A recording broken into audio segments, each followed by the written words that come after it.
Welcome to education Adda 2.0। Hello friends and dear student, आज हम लोग कवर करेंगे टेस्ट सीरीज संख्या 9 को। इससे पहले हमने 8 तक टेस्ट सीरीज को कंप्लीट कर लिया है। यह टेस्ट सीरीज जो है बिहार एसएससी के लिए चलाई जा रही है। अभी तक आपने नहीं देखा है तो हमारे चैनल के प्लेलिस्ट में जाके वहाँ से आप देख सकते हैं। तो चलिए शुरू करते हैं आज का सेशन। साथियों, आपको यह सेशन अच्छा लग रहा है तो लाइक एंड सब्सक्राइब जरूर कीजिएगा। आज का पहला प्रश्न है, दिल्ली और पटना के बीच चलने वाली गर्म शुष्क पीड़ादायक पवनों का नाम बताइए। देखिए, दिल्ली और पटना के बीच चलने वाली गर्म शुष्क और पीड़ादायक पवन है लू। कौन सा है? लू। विकल्प बी हमारा सही हो जाएगा। ठीक है, देखिए लू का तापमान की बात करें तो यह 38 डिग्री सेल्सियस से 49 डिग्री सेल्सियस तक होता है। कितना? 49 डिग्री सेल्सियस तक होता है लू। ठीक है, यह लू कब आता है ये भी जान लीजिए। लू की बात करें तो यह आपको जून के महीना में देखने को मिलता है। ठीक है, पहला प्रश्न है, भारत सरकार ने किस केंद्रीय लोक उपक्रम को 12 अक्टूबर 2023 को नवरत्न कंपनी का दर्जा प्रदान किया है? अच्छा प्रश्न है। 12 अक्टूबर 2023 को किसको जो है नवरत्न कंपनी का दर्जा मिला है, आपको बताना है। यह मिला है rail India technical and economic service limited को। ठीक है, 12 अक्टूबर 2023 को इसको नवरत्न कंपनी का दर्जा मिला है। ठीक है, आगे बढ़ते हैं।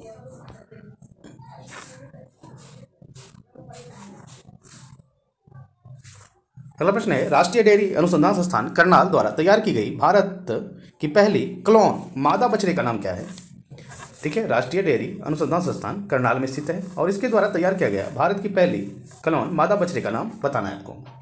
इसका नाम है गंगा। ठीक है, तो विकल्प ए हमारा सही हो जाएगा। चलिए आगे बढ़ते हैं। निम्नलिखित में से कौन सा जैव विविधता स्थल भारत में मौजूद नहीं है? तो भारत में मौजूद नहीं है वलासिया। वलासिया जो है जैव विविधता भारत में स्थित नहीं है। ठीक है, वलासिया कहाँ स्थित है? यह दक्षिण पूर्वी एशिया में सुंडा और साहुल के बीच स्थित है वलासिया। चलिए आगे बढ़ते हैं। राजस्थान के अलवर से होकर गुजरने वाले अक्षांश डैश से भी होकर गुजरता है। यह जो है सिक्किम से होकर गुजरता है। राजस्थान के अलवर से होकर गुजरने वाला अक्षांश सिक्किम से होकर गुजरता है। ठीक है, बात किया जाए 27 डिग्री उत्तरी अक्षांश राजस्थान के अलवर और सिक्किम के गंगटोक से गुजरता है। ये ध्यान रखिएगा। आगे बढ़ते हैं। राष्ट्रीय जलमार्ग संख्या 3 भारत के किस राज्य में स्थित है? यह जो है केरल में स्थित है। कहाँ स्थित है? केरल में। कौन सा? राष्ट्रीय जलमार्ग संख्या 3 कहाँ स्थित है? केरल में। तो विकल्प डी हमारा सही हो जाएगा। अगला देखिए, निम्नलिखित में से किस देश की भू सीमा भारत से जुड़ी नहीं है? बताइए, किस देश की भू सीमा जो है भारत से जुड़ा नहीं है? यह तजाकिस्तान की भू सीमा जो है भारत से नहीं लगता है। विकल्प बी हमारा सही हो जाएगा। ठीक है, भारत की जलीय सीमा या समुद्री सीमा से संबंध जो है 7 देश है। ठीक है, कितना देश है? 7 देश है। कौन कौन है? पाकिस्तान है, मालदीव, श्रीलंका, बांग्लादेश, म्यांमार, थाईलैंड और इंडोनेशिया है। ठीक है, वही बात कर ले हम स्थल सीमा से लगा देश, तो भारत की जल एवं स्थल सीमा से लगा देश की संख्या जो है 3 है। कौन कौन है? बांग्लादेश है, म्यांमार और पाकिस्तान है। चलिए आगे बढ़ते हैं। निम्नलिखित में से वर्तमान में भारतीय महिला क्रिकेट टीम के मुख्य कोच कौन है? देखिए, मुख्य कोच है अमोल मजुमदार। कौन है? अमोल मजुमदार भारतीय महिला क्रिकेट टीम के मुख्य कोच हैं अमोल मजुमदार, याद रखिएगा। अगला देखिए, निम्नलिखित में से दूसरा उच्च भारतीय नागरिक सम्मान कौन सा है? दूसरा उच्च भारतीय नागरिक सम्मान पद्म भूषण हो जाएगा। कौन सा होगा? पद्म भूषण। और पहला बात करता तो पहला था भारत रत्न। ठीक है,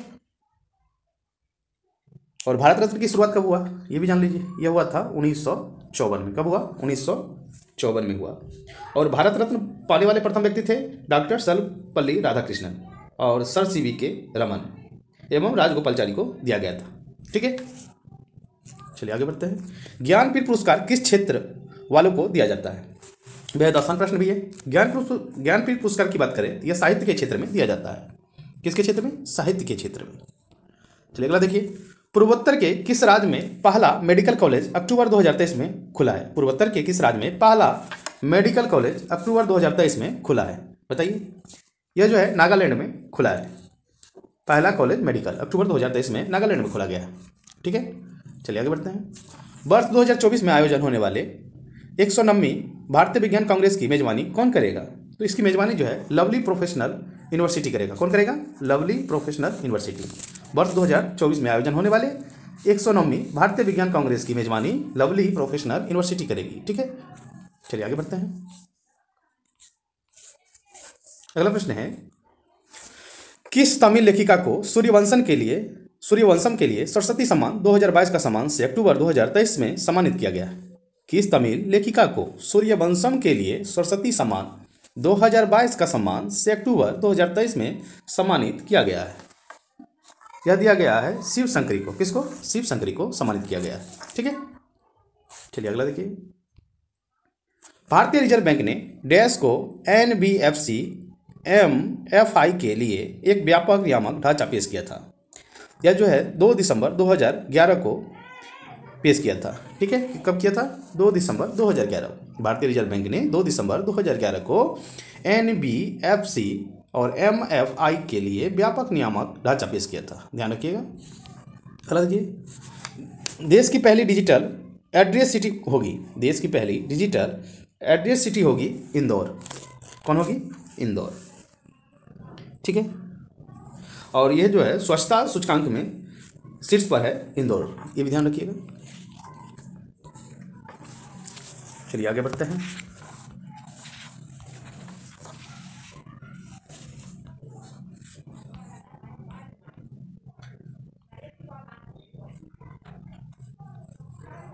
अगला है, उस बोध ग्रंथ का नाम बताइए जिसमें त्रिभुजों के लिए नियमों का उल्लेख है। ठीक है, तो विनय पिटक होगा। कौन सा है? विनय पिटक। उस बोध ग्रंथ का नाम है विनय पिटक, जिसमें त्रिभुजों के लिए नियमों का उल्लेख किया गया है। ठीक है, विनय पिटक में विकल्प भी हमारा सही हो जाएगा। चलिए आगे बढ़ते हैं। हुमायूं का मकबरा कहाँ स्थित है? आप सभी जानते हैं हुमायूं का मकबरा जो है दिल्ली में स्थित है। कहाँ है? दिल्ली में। ठीक है, और जहांगीर की मकबरा की बात करें, ये लाहौर में है। कहाँ है? लाहौर में है जहांगीर का मकबरा। ठीक है, बाबर का मकबरा की बात करें, वह काबुल में है। ठीक है, और अकबर का मकबरा सिकंदरा में है। शाहजहां का मकबरा भी आगरा में है। ठीक है, शाहजहां का मकबरा आगरा में। चलिए अगला देखिए, आनंद वन स्थापित करने के लिए कौन विख्यात है? अच्छा प्रश्न भी है और आसान भी है। देखिए, आनंद वन स्थापित किए थे बाबा आमटे ने। ठीक है, कौन किया? बाबा आमटे। इसकी शुरुआत की बात करें 1949 में हुआ। ठीक है, इसकी शुरुआत जो है आनंद वन का 1949 में हुआ। चलिए अगला देखिए, निम्नलिखित में से कौन सा युग सही नहीं है? बताइए कौन सा युग सही नहीं है? देखिए यहाँ दिया है अमीर खुसरो सरोद। देखिए अमीर खुसरो जो है सरोद वादन से संबंधित नहीं थे, वे जो है सितार के आविष्कारक थे। इस जगह अगर सितार होता तो सही होता। कौन सा? सितार। ठीक है, सितार है ना। तो अमीर खुसरो जो है सितार से संबंधित है, सरोद से नहीं। भीमसेन जोशी गायन सही है। उत्पल दल फिल्म और शंभू महाराज कथक। तो कौन सा सुमेलित नहीं था? अमीर खुसरो सरोद दिया था, यही सुमेलित नहीं था। अमीर खुसरो जो है सितार वादक। चलिए अगला देखिए, वर्ष 2026 में हॉकी पुरुष विश्व कप का आयोजन किस देश में होगा? देखिए 2026 में पुरुष विश्व कप का आयोजन की बात करें वह बेल्जियम और नीदरलैंड में होगा। कहाँ होगा? बेल्जियम और नीदरलैंड में 2026 का पुरुष विश्व कप। ठीक है, हॉकी पुरुष विश्व कप। ठीक है, ये ध्यान रखिएगा। अगला देखिए, प्रसिद्ध पर्यटक आकर्षण विक्टोरिया मेमोरियल कहाँ स्थित है? ठीक है, विक्टोरिया मेमोरियल जो है पश्चिम बंगाल में स्थित है। कहाँ है? पश्चिम बंगाल में। चलिए आगे देख लेते हैं। अगला है, नीली क्रांति किससे संबंधित है? नीली क्रांति जो है मत्स्य उत्पादन से संबंधित है। भूरी क्रांति उर्वरक से संबंधित होगा। काली क्रांति या कृष्ण क्रांति जो है पेट्रोलियम से संबंधित है। सुनहरी क्रांति की बात करें ये फल उत्पादन से है। ठीक है, अगला देखिए, माउंट एवरेस्ट नाम किसके नाम पर रखा गया? चलिए बताइए। माउंट एवरेस्ट जो है ना भारत के एक महान सर्वेक्षण के नाम पर रखा गया था। किसके नाम पर? भारत के महान सर्वेक्षक है ना के नाम पर रखा गया। उस महान सर्वेक्षक का क्या नाम था ये भी हम बता देते हैं। तो उसका नाम था जॉर्ज एवरेस्ट। क्या नाम था? George Everest. ठीक है, इन्हीं के नाम पर माउंट एवरेस्ट रखा गया। चलिए आगे देखते हैं। निम्नलिखित में से कौन सा ऋणी को संपस्वीरक की कमी की समस्या को दूर करने में सहायता करता है? यह सहायता करता है स्वयं सहायता समूह। विकल्प ये हमारा सही हो जाएगा।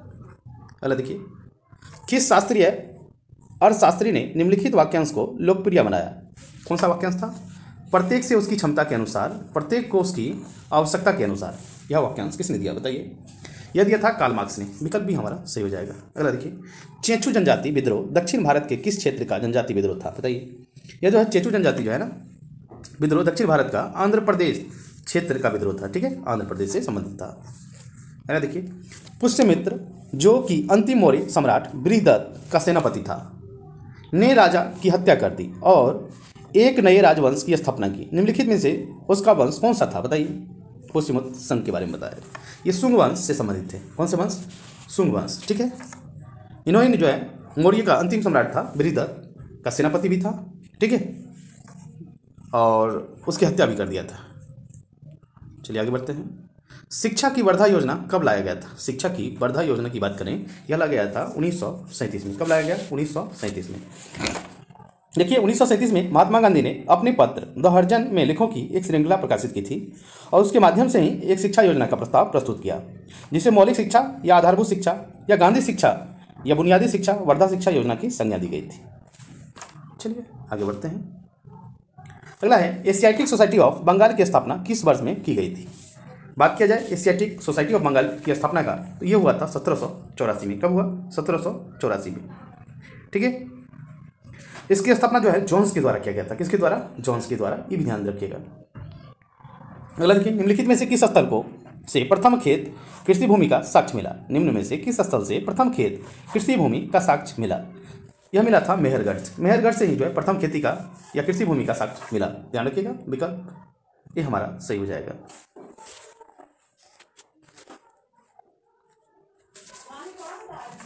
चलिए अगला देखते हैं। अगला प्रश्न है, भारतीय संविधान का अनुच्छेद 61 किससे संबंधित है? बहुत अच्छा प्रश्न है, बताइए। भारतीय संविधान का अनुच्छेद 61 किससे संबंधित है? तो राष्ट्रपति का महाभियोग से संबंधित है। देखिए, भारतीय संविधान का अनुच्छेद 61 में राष्ट्रपति का महाभियोग से संबंधित है। राष्ट्रपति के विरुद्ध महाभियोग संसद द्वारा चलाई जाने वाली एक अर्ध न्यायिक प्रक्रिया होती है। ठीक है, महाभियोग का प्रस्ताव जो है संसद के किसी भी सदन में प्रस्तुत किया जा सकता है। ये भी ध्यान रखिएगा। इस प्रस्ताव की सूचना राष्ट्रपति को 14 दिन पूर्व प्राप्त होनी चाहिए तथा प्रस्ताव की सूचना जो है ना उस सदन के कम से कम 1/4 सदस्यों के हस्ताक्षर होनी चाहिए। अभी तक एक भी ऐसा अवसर नहीं आया है जब राष्ट्रपति पर महाभियोग लगाया गया है। ठीक है, बात करें, राष्ट्रपति जो है 3 प्रकार के आपात लगाता है। राष्ट्रीय आपात अनुच्छेद 352, ठीक है, का उद्घोषणा जो है युद्ध या बाह्य आक्रमण या सशस्त्र विद्रोह के आधार पर की जाती है। 352 राष्ट्रीय आपात का। ठीक है, संविधान का अनुच्छेद 360 के तहत जो है ना वित्तीय आपात के बारे में प्रावधान किया गया है और राज्य में संवैधानिक तंत्र के विफल होने पर राष्ट्रपति द्वारा अनुच्छेद 356 के तहत जारी की वाली घोषणा राष्ट्रपति शासन कहलाता है। चलिए आगे बढ़ते हैं। अगला है, भारत के संविधान का कौन सा भाग वित्त संपत्ति, अनुबंध और मुकदमे सूट से संबंधित है? बताइए। यह जो है भाग 12वीं हो जाएगा। यह जो है वित्त संपत्ति और अनुबंध और मुकदमे से संबंधित होती है। ठीक है, भाग 12। चलिए अगला देखिए, ब्रिटेन के किस कानून के द्वारा भारतीय प्रतिनिधियों को भारतीय Vidhan Parishad Indian legislative council के चुनाव में पहली बार सीटों का आवंटन किया गया था? यह किया गया था भारत परिषद अधिनियम 1892 के तहत। ठीक है, विकल्प भी हमारा सही हो जाएगा। चलिए अगला देखिए, ईस्ट इंडिया कंपनी के किस गवर्नर जनरल के कार्यकाल में आंग्ल नेपाल युद्ध लड़ा गया? तो आंग्ल नेपाल युद्ध जो है लॉर्ड हेस्टिंग के कार्यकाल के दौरान लड़ा गया था। विकल्प भी हमारा सही हो जाएगा। अगला देखिए, म्यांमार की आधिकारिक भाषा क्या है? बताइए। म्यांमार की आधिकारिक भाषा जो है बर्मी है। कौन सा है? बर्मी। विकल्प भी हमारा सही होगा। अगला देखिए, जून 2020 में गैरसैंण को किस राज्य की ग्रीष्मकालीन राजधानी के रूप में घोषित किया गया? जून 2020 में गैरसैंण को किस राज्य की ग्रीष्मकालीन राजधानी के रूप में घोषित किया गया था? ये उत्तराखंड हो जाएगा। उत्तराखंड की ग्रीष्मकालीन राजधानी गैरसैंण है, ये भी ध्यान रखिए, और जून 2020 में इसकी घोषणा हुई थी। अगला देखिए, निम्नलिखित में से किस लिपि को ईरानी लिपि का पंजाबी संस्करण माना जाता है? बताइए। और आप जानते हैं तो कमेंट बॉक्स में उत्तर भी लिखना ना भूलें। बताइए क्या होगा? यह होगा सामुखी लिपि। कौन सा मुखी? सामुखी लिपि जो है ना ईरानी लिपि का पंजाबी संस्करण माना जाता है, सामुखी लिपि को। ठीक है, अगला देखिए, 73वें संविधान संशोधन अधिनियम के अनुच्छेद 243H के अनुसार किस राज्य को विधानमंडल निम्न निधि से पंचायतों को सहायता अनुदान देने का प्रावधान कर सकता है? बताइए कौन कर सकता है? यह जो है राज्य की सिंचित निधि करती है। कौन सी? राज्य की सिंचित निधि। तो विकल्प सी हमारा सही हो जाएगा। आगे बढ़ते हैं। अगला प्रश्न है, बिहार सरकार द्वारा चलाए जा रहे मुख्यमंत्री वृद्धजन पेंशन योजना के संबंध में कौन सा कथन गलत है? बताइए। गलत कथन को चुनना है आपको। यह दिया है ना, इस योजना में 80 वर्ष से अधिक आयु वर्ग के वृद्धजन को 400 रुपया मासिक पेंशन दिया जाता है, यही गलत है। ठीक है, राज्य के सभी आय वर्ग के वृद्धजन इसमें शामिल हैं। यह उसी वृद्धजन को देय है जिसकी आयु 60 वर्ष से अधिक है, ये सही है। इनमें राज्य के 92.50 लाख वृद्धजन शामिल है, ये सारी बात सही है। लेकिन ये दिया है ना, 80 वर्ष से अधिक आयु वर्ग के वृद्धजन को 400 रुपया मासिक पेंशन दिया जाता है, यही गलत है। ठीक है, आगे बढ़ें। चलिए ठीक है, ये दिया जाता है ना 60 से 79 वर्ष को, किसको मिलेगा? 60 से 79 वर्ष तक। ठीक है, 400 रुपया दिया जाता है। आगे बढ़ते हैं। अगला प्रश्न है, मानव विकास रिपोर्ट निम्नलिखित में से किसके द्वारा प्रकाशित की जाती है? चलिए बताइए। ये किया जाता है यूएनडीपी के द्वारा। किसके द्वारा? यूएनडीपी के द्वारा मानव विकास रिपोर्ट जारी करता है। कौन? यूएनडीपी। पहले देखिए, निम्नलिखित कथनों पर विचार करना है आपको। कौन सा कथन गलत है या सही है बताना है आपको। बताइए कौन सा कथन असत्य है। देखिए, बात करें ना, कोई भी कथन असत्य नहीं है, न तो कथन एक और न ही दो असत्य है। द्वितीय पंचवर्षीय योजना जो है महालनोबिस के विचारों पर आधारित है, यह कथन सही है। महालनोबिस ने कलकत्ता में भारतीय सांख्यिकी संस्थान की स्थापना की थी तथा सांख्य नामक एक जर्नल निकाला था, ये भी सही है। मतलब कोई भी कथन गलत नहीं है साथियों, तो विकल्प डी हमारा सही उत्तर हो जाएगा। अगला देखिए, भारत सरकार द्वारा चलाया गया मिशन इंद्रधनुष किससे संबंधित है? चलिए बताइए। इंद्रधनुष जो है ना, बच्चों और गर्भवती महिलाओं का प्रतिरक्षण के लिए चलाया जाता है भारत सरकार द्वारा, ध्यान रखिएगा। ठीक है, मिशन इंद्रधनुष की शुरुआत की बात करें 25 दिसंबर 2014 को हुआ था। कब हुआ था? मिशन इंद्रधनुष की शुरुआत की बात करें, इसकी शुरुआत हुआ था 25 दिसंबर 2014 को। ये डेट याद रखिएगा। ठीक है, चलिए आगे बढ़ते हैं। अगला प्रश्न है, प्रथम प्रधानमंत्री पंडित जवाहरलाल नेहरू ने कब नागौर यानी कि राजस्थान में पहला ग्राम पंचायत का उद्घाटन किया था? पहला ग्राम पंचायत के उद्घाटन की बात करें, पंडित नेहरू के द्वारा 2 अक्टूबर 1959 को नागौर राजस्थान में किया गया था। 2 अक्टूबर 1959 हो जाएगा, विकल्प भी हमारा सही होगा। ठीक है, देखिए, ग्राम पंचायत स्थान जो है महात्मा गांधी के सपनों को जमीन पर उतारने का महत्वपूर्ण आधार क्षेत्र था, ये भी जान लीजिए। भारतीय संविधान के अनुच्छेद 40 में ग्राम पंचायत के गठन संबंधी प्रावधानों को रखा गया है। ठीक है, वर्तमान में बात करें, पंचायती राज व्यवस्था जो है कहाँ कहाँ है? यह नागालैंड, मेघालय तथा मिजोरम में नहीं है, ये ध्यान रखिएगा। कहाँ नहीं है? तो यहाँ नहीं है, नागालैंड में नहीं है, मेघालय में नहीं है, मिजोरम में नहीं है, और बाद बाकी राज्य में है। और दिल्ली के केंद्र शासित प्रदेशों में भी नहीं है। दिल्ली जो है केंद्र शासित प्रदेश है, वहाँ भी नहीं है। ठीक है, ग्राम पंचायत कहाँ कहाँ नहीं है ये पूछ लेता है प्रश्न, तो ध्यान रखिएगा। नागालैंड, मेघालय और मिजोरम ये पूर्वी राज्य है, यहाँ पंचायती राज व्यवस्था नहीं है साथियों। चलिए अगला देखिए, पुरुषों के 1983 के विश्व कप क्रिकेट फाइनल में मैन ऑफ द मैच निम्नलिखित में से किसे घोषित किया गया था? देखिए, मैन ऑफ मैच जो है 1983 में मिला था विश्व कप क्रिकेट में मोहिंदर अमरनाथ को। किसको मिला था? मोहिंदर अमरनाथ को। ठीक है, इन्हीं को मैन ऑफ द मैच मिला था। और अगर बात करें 1983 में क्रिकेट विश्व कप कहाँ हुआ था? यह इंग्लैंड और वेल्स में आयोजित हुआ था। कहाँ हुआ था? इंग्लैंड और वेल्स में। और 1983 का विश्व कप जो है ना, भारत ने 43 रनों से वेस्ट इंडीज को हराया था, ये भी ध्यान रखिएगा। 1983 में जो विश्व कप खेला गया था उसमें भारत ने 43 रन से, कितना रन से? 43 रन से वेस्ट इंडीज को हराया था। किसको हराया था? वेस्ट इंडीज को। ठीक है, ये ध्यान रखिएगा फैक्ट को आप। ठीक है, अच्छा, इस विश्व कप में बात करें सर्वाधिक विकेट कौन लिया था? रोजर विनी, है ना, 18 विकेट लिया था। ठीक है, अभी रोजर विनी आप जानते हैं बीसीसीआई के जो क्या है अध्यक्ष है। ठीक है, वही जो है 18 विकेट लिए थे 1983 में, और मैन ऑफ द मैच मिला था मोहिंदर अमरनाथ को। आशा करते हैं आपने समझा होगा। चलिए आगे बढ़ते हैं। गांधी जी ने किस एक्ट अधिनियम के खिलाफ लड़ने और सत्याग्रह शुरू करने का फैसला किया था? यह किया था रॉलेट एक्ट 1919। ठीक है, लड़ने और सत्याग्रह शुरू करने का फैसला लिया था रॉलेट एक्ट 1919। चलिए आगे बढ़ते हैं।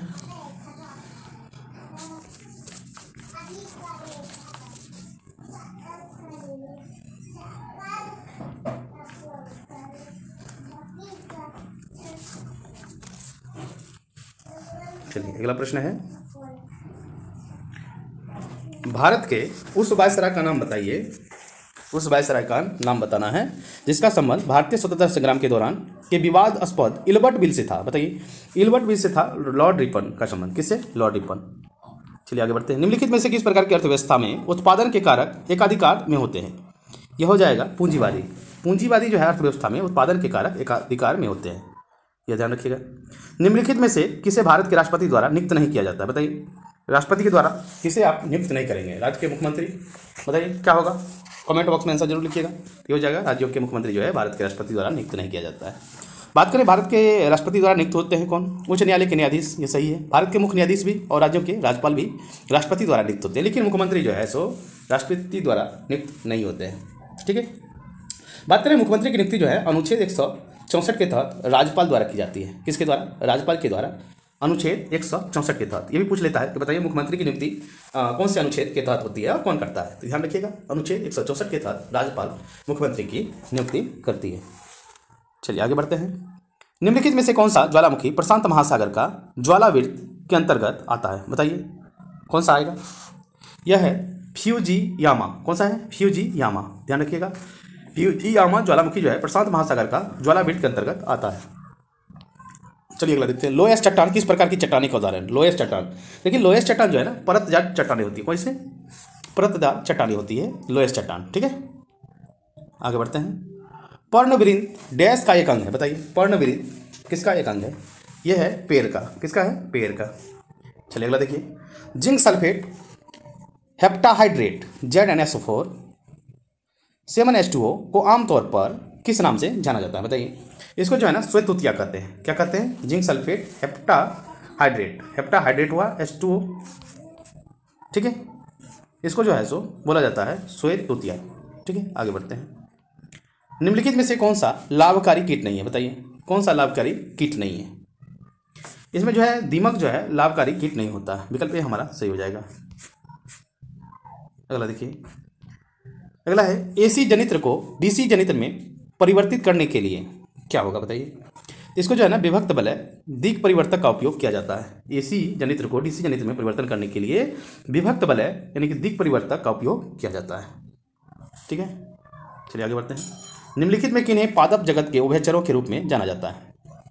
पादप जगत के उभयचरों के रूप में जाना जाता है किसको? बताइए।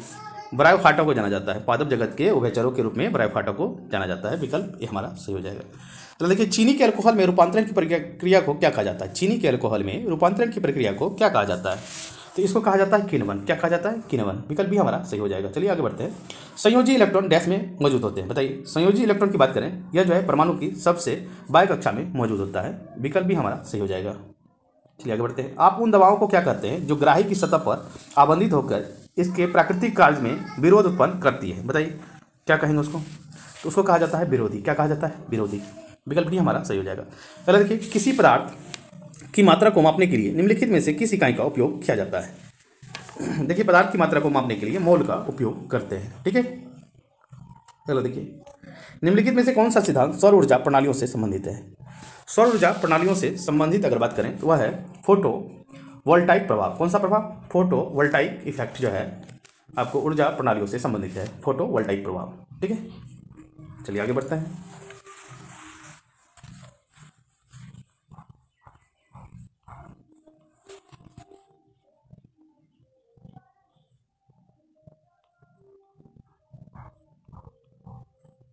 चलिए अगला प्रश्न है कि डैश पहला ब्राउज़र था जो अलग विंडो में छवियों को प्रदर्शित करने के बजाय टेक्स्ट के साथ छवियों को इनलाइन प्रदर्शित करता था? बताइए कौन था?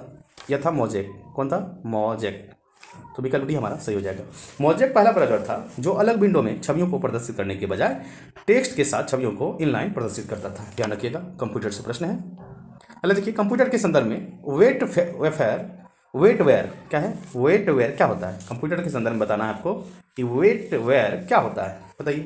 देखिए, कंप्यूटर के संदर्भ में वेटवेयर की बात करें तो वह होता है मानव मस्तिष्क। क्या होता है? मानव मस्तिष्क। ठीक है, विकल्प सी हमारा सही होगा। आगे बढ़ते हैं। सही कथन की पहचान कीजिए आप। कौन सा सही कथन है? बताइए।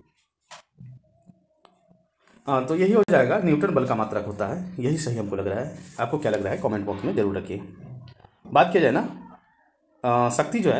शक्ति जो है का मात्रक वाट होता है। किसमें? वाट में। ऊर्जा या कार्य को हम जूल में मापते हैं। ठीक है, और विद्युत धारा की बात करें इसको एम्पियर में मापा जाता है। तापमान केल्विन में। विभवांतर अगर बात करें ना, विद्युत विभवांतर का उसको वोल्ट में मापते हैं। परिकत्व हेनरी। ठीक है, एक ही सही था। चलिए अगला देखते हैं। किसी तत्व की परमाणु संख्या उस तत्व के प्रत्येक परमाणु के नाभिक में मौजूद डैश की संख्या के बराबर होती है। ये जो है प्रोटॉनों की संख्या के बराबर होती है। किसी तत्व के परमाणु संख्या उस तत्व के प्रत्येक परमाणु के नाभिक में मौजूद प्रोटॉनों की संख्या के बराबर होती है, ध्यान रखिएगा। चलिए आगे बढ़ते हैं। अगला प्रश्न है बिग बैंग थ्योरी किससे संबंधित है? तो आप सब जानते हैं बिग बैंग थ्योरी जो है ब्रह्मांड की उत्पत्ति से संबंधित है। विकल्प सी हमारा सही हो जाएगा। अगला देखिए, प्रति विषाणु औषधियाँ बनाना प्रति जीवाणु दवाइयों के बनाने की अपेक्षा अधिक कठिन है। क्यों कठिन है? क्योंकि विषाणु यानी कि वायरस जो है परपोषी की मशीनरी का उपयोग करते हैं। विकल्प ए हमारा सही हो जाएगा। आगे बढ़ते हैं। किसी संगीत समारोह में सितार बजाने से पूर्व कोई सितार वादक, ठीक है, कोई सितार वादक तनाव को समायोजित करते हुए डोरी को उचित प्रकार से झंकृत करने का प्रयास करता है। ऐसा करके वह क्या समायोजित करता है बताइए? ऐसा करके वह जो है सितार की डोरी की आवृत्ति को अन्य वाद्य यंत्रों की आवृत्ति के साथ, है ना, झंकृत करता है। तो विकल्प सी हमारा सही हो जाएगा। आगे बढ़ते हैं। जब कोई पिंड मुक्त रूप से पृथ्वी की ओर गिरता है तो उसकी कुल ऊर्जा क्या होगी बताइए?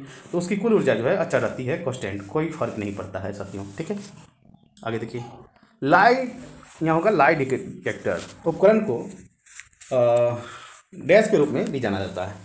लाइट डिटेक्टर को जो है ना पॉलीग्राफ भी कहते हैं। कौन सा? पॉलीग्राफ के रूप में भी जाना जाता है। तो विकल्प डी हमारा सही हो जाएगा।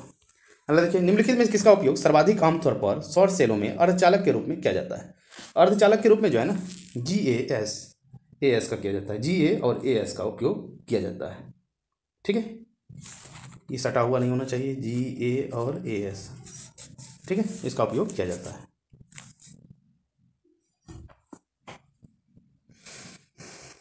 चलिए आगे देखते हैं। परितंत्र में एक कोशीय स्तर से अगले कोशीय स्तर तक स्थानांतरित होने के लिए उपलब्ध 10% ऊर्जा किस रूप से जाती है बताइए?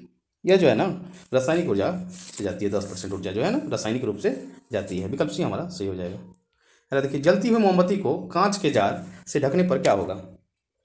देखिए, जलती हुई मोमबत्ती को अगर आप कांच के जार से ढक दीजिएगा तो ये बुझ जाएगी। क्या हो जाएगी? बुझ जाएगी। चलिए देखिए, पीतल इनमें से किसका मिश्रण है भैया? पीतल मतलब पिताजी, ताजी, तांबा और जस्ता कहाँ है? देखिए सब में है। अच्छा, अब देखिए कितना परसेंट की बात कर रहा है ना। तो पीतल में जो है ना 30% जो है सो जस्ता और 70% तांबा होता है। पिताजी 70%, पिताजी में 70% हो गया तांबा। कॉपर की बात करें तो यह 70% होता है। 30% होता है जिंक, ठीक है। 30% क्या होगा? जिंक, ठीक है, तब जाके पिताजी बनेगा। चलिए अगला देखिए, सोडियम एक अभिक्रियाशील धातु है जो खुले रखे जाने पर गैस के साथ अभिक्रिया करके विस्फोटक के साथ आग पकड़ लेती है। या ऑक्सीजन होगा, ऑक्सीजन के साथ अभिक्रिया करके जो है ना विस्फोटक के साथ आग पकड़ लेती है, ठीक है।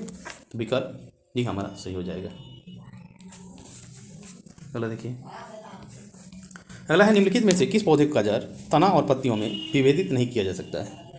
देखिए, अस्पाइगोरा का जो है ना बात करें, जो जड़ जो है तना और पत्तियों में उसको विभेदित नहीं किया जा सकता है। तो विकल्प सी हमारा सही हो जाएगा, अस्पाइगोरा, ठीक है।